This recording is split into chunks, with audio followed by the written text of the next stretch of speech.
بہت بڑا یوگدان ادا کر سکے. معاف کرنا، آج سماج کہاں جا کر کھڑا ہے، اس کا گراف کہاں ہے اگر دیکھا جائے.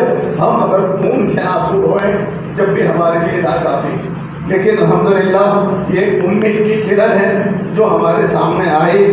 اور میں چاہوں وقت لگے گا سماج کو کھڑا کرنے میں اور سوسائٹی کو قائم کرنے میں وقت لگے گا. آپ پر اعتراضات کی بوچھار بھی ہوگی. یہ سماج کسی کو بخشتا نہیں ہے، لیکن کوئی پرواہ کرنے کی ضرورت نہیں ہے. آپ اپنے کام لگو. اور میں نے کئی مرتبہ میں شعر کہتا ہوں، میں کہاں رکتا ہوں عرش و فرش کی آواز سے، مجھ کو جانا ہے بہت آگے حد پرواز سے. اس وجہ سے یہ کام کیجئے اور آنکھیں بھی بند کر دیجئے اور کان بھی بند کر دیجئے. اپنا ایک ویژن طے کیجیے، اس ویژن کو سامنے رکھتے ہوئے کام کرتے چلے جائیے. انشاءاللہ امید ہے کہ آپ اپنے شہر کے لیے نمائندہ ثابت ہوں گے. امید ہے آپ سے. دوسری بات یہ ہے کہ میرے عزیزوں دوستوں، میں نے جو آپ کے سامنے ابھی قرآن مجید کی ایک آیت تلاوت کی، پہلے ایک لطیفہ آپ کو سنا دوں پھر بات چلے. چونکہ وقت زیادہ ہو چکا ہے، چاروں طرف شہر میں لائٹ نہیں ہے، لوگ پریشان حال ہیں، گرمی سے پریشان ہو رہے ہیں. لیکن ہمارے ساتھیوں نے جنریٹر کا انتظام کر کر جو سہولت ہم پہنچائی ہے اس کے لیے ہم ان کے شکر گزار ہیں. میرے عزیزوں، میں نے آپ کے سامنے جو قرآن کی آیت تلاوت کی ہے، میں ہمارے اس علماء کرام کے طبقے سے بھی کہنا چاہتا ہوں، ذمہ دار طبقے سے بھی کہنا چاہتا ہوں، دین کے کام کرنے والے مقتدی حضرات سے بھی یہ کہنا چاہتا ہوں. ہم ایک طرف بڑی ہچک کر یہ آیتیں پڑھتے ہیں، الیوم اکملت لکم دینکم، آج میں نے تمہارا دین مکمل کر دیا، واتممت علیکم نعمتی، اور میں نے اس نعمت کو پورا کر دیا، ورضیت لکم الاسلام دینا، اور میں حیثیت اسلام تمہارا مذہب ہو اس سے راضی ہو گیا. کیا صرف اس آیت کے پڑھنے سے ہمارا کام چل جائے گا؟ جب ہم دین کی تکمیل کا دعویٰ کر رہے ہیں تو ہمیں دین مکمل ہوا ہے اس کی عملی صورت پیش کرنی پڑے گی. ہمیں فائنانشیل بھی صورت پیش کرنی پڑے گی. اسلام کا اقتصادی نظام اور معیشت کا نظام جو آج کمر کی ریڑھ کی ہڈی ہے، ہم آج تک اس کو پہنچانے میں ناکام ثابت ہوئے ہیں. بہت ساری باتیں ہم نے ثابت کی ہیں، لیکن اسلام کے معیشت اقتصادیات کے نظام کو جس طریقے سے پہنچانا چاہیے حقیقت میں نہیں پہنچایا. حالانکہ ایک وقت تھا ہمارے علماء کرام نے اس کی فکر کی تھی، اور فکر کر فتاوی عالمگیرہ اور فتاوی ہندیہ کے نام سے اس کتابوں کو کئی جلدوں میں اس کو کیا تھا. اور تیسری بات یہ ہے کہ اسلام کا یہ جو نظام ہے، عبادت کا نظام جو ہے، ایک کتاب ہدایہ میں موجود ہے، اور ہدایہ 4 جلدوں پر مشتمل ہے. 4 جلدوں پر مشتمل ہے، جس میں معاشرت، معاملات اور اخلاق لائن کی صفحے کے صفحے بنے ہوئے ہیں. لیکن وہ کیا کتابوں تک محدود رہنے چاہیے یا ہماری عملی زندگی میں آنے چاہیے؟ اس کے لیے ہمیں گراؤنڈ لیول پر آ کر اس طریقے کا نظام پیش کرنا چاہیے. دوسری بات یہ ہے، مولانا تقی صاحب عثمانی جنہوں نے اقتصادیات پر، اور ان کے بچے جو ہیں ان کے صاحبزادے بھی اس وقت اسلامی معیشت پر بہت بڑا کام کر رہے ہیں، ان کی کتابوں سے بھی فائدہ اٹھانا چاہیے. انہوں نے اسلام کا اقتصادی نظام پر بڑی کتابیں لکھی. اور ایک بات اور کہوں کہ اس وقت مولانا نے ایک بات لکھی ہے، ذرا نازک تو ہے لیکن سمجھنے کی ضرورت ہے.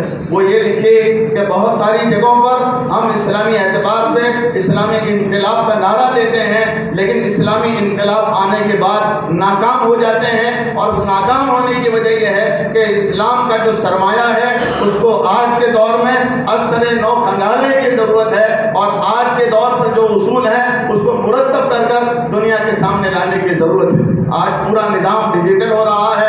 آج ایک طرف سودی نظام جو ہے اس نے پوری دنیا کی چولہے ہلا کر رکھ دی ہیں. ایسے موقع پر ایسے بڑے نظام اور طاقتور نظام کے سامنے ہمیں آ کر مقابلہ کرنا ہے. اور مجھے ان کی بات بھائی صاحب اسامہ صاحب کی بات بڑی پسند آئی. انہوں نے یہ کہا صرف مسلمانوں کی حد تک ہمیں محدود نہیں رکھنا. اگر صرف مسلمانوں کی حد تک ہم محدود رکھیں گے تو ہم اپنے اس اسلامی نظام کو جو بغیر سنی نظام ہے اس کو پھیلانے میں ناکام ہوں گے.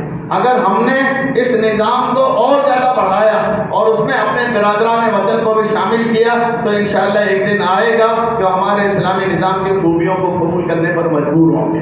تیسری بات یہ ہے کہ اس وقت جو ہے پوری دنیا میں اس بات کا شور و ہنگامہ ہے اور اسلام کو ناکام ثابت کرنے کی، اسلام کے اصولوں کو جو ہے ایک دقیانوس و فرسودہ ثابت کرنے کی پوری دنیا میں کوششیں ہو رہی ہیں۔ ایسے وقت میں ہماری ذمہ داری بہت بڑی ہوتی ہے، اور جہاں جہاں بھی آپ کو یہ کہوں اسلامی انقلاب آتا نہیں ہے، بلکہ ایک پودا ہوتا ہے اور وہ پودے کو کچل دیا جاتا ہے، مسل دیا جاتا ہے، ختم کر دیا جاتا ہے۔ اس وجہ سے ختم کر دیا جاتا ہے تاکہ اسلامی نظام کے مکمل نظام معیشت، نظام معاملات، نظام عبادات، یہ پورا کے پورا نقشہ دنیا کے سامنے نہ ہوئے۔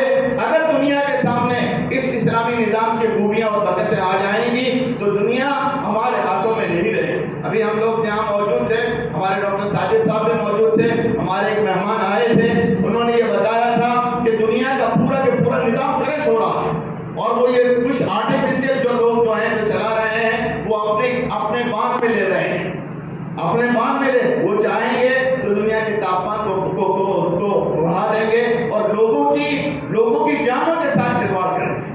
ابھی ہمارے ایک امریکہ کے دوست ابھی آئے ہوئے تھے، اس کے بعد دوسرے دن میں ایک جگہ جانا ہوا، ہمارے امریکہ کے ایک دوست آئے ہوئے تھے، میرے ان کے ساتھ بیٹھنا ہوا تو وہ یہ کہنے لگے مولانا یہ جو کووڈ کا جو مسئلہ سامنے آیا آپ نے کبھی اس پر غور کیا؟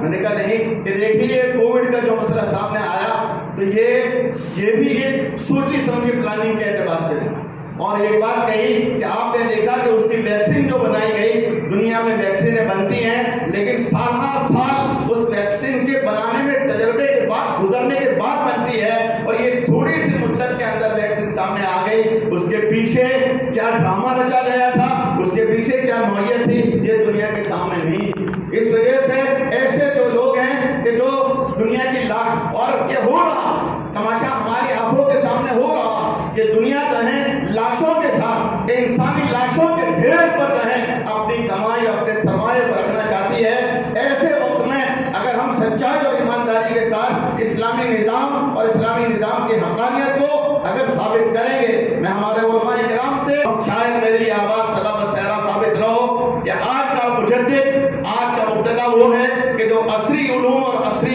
اسلامی نظام کی خوبیوں کو پیش کرے اور ثابت کر جائے اس بات کو کہ اسلام کا نظام واحد نظام جو ہے وہ دنیا کی قیادت کا نام پیش کر سکتا ہے، وہ انسانی لاشوں کے ساتھ کھلواڑ نہیں کر سکتا، انسانی زندگی کے ساتھ کبھی وہ تماشا نہیں کر سکتا، وہ انسانی زندگی کی عزت کے آبرو کو نیلام کرنے کے لیے نہیں، وہ یہ سودی نظام انسانی آبرو کو نیلام کرنے کے لیے ہے۔ اور میں ہمارے بھائی اسامہ ریاست تو انہی کی مجلس تھی، لیکن یہ ان لوگوں نے، ہمارے دونوں بھائیوں نے، خان صاحب ہیں دونوں، اس پر مجھے ایک لطیفہ یاد آ گیا، وہ سنانا رہ گیا، یہ کہہ کر اپنی بات ختم کر دوں گا۔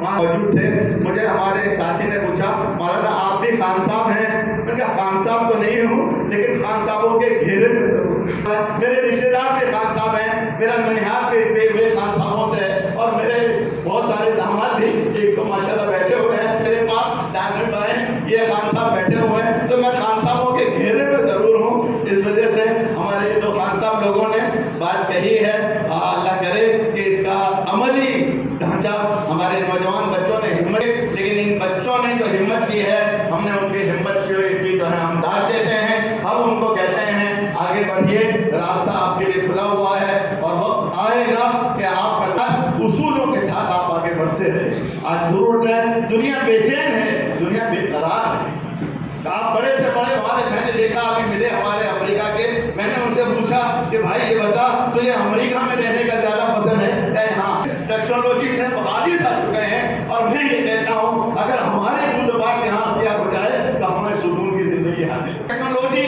اور جو ترقی کے بام عروج پر پہنچے ہیں ان کا تو وہ کھوکھلے ہیں، بے حقیقت ہیں، دنیا کو دینے کے پاس ان کے پاس کچھ بھی نہیں ہے، تو پورا کرنے کے لیے راستے میں آنے والے انسانوں کی جانوں کے ساتھ کھلواڑ کرنا یہ ان کا مقصد ہے۔ لیکن اسلام جو ہے انسان کو عزت دیتا ہے، معاشی طور پر بھی عزت دیتا ہے، اور صرف اسلام مسلمانوں کو عزت نہیں دیتا، دنیا میں بسنے والی ساری قوموں کا احترام اسلام نے بتایا۔ اس لیے میں آخر میں اپنی یہ بات کہہ کر ہمارے مہمان گرامی ہمارے عمر بھائی تو اللہ تعالیٰ انہوں نے جو فکر لی ہے ہمارے نوجوانوں کی سرپرستی کرتے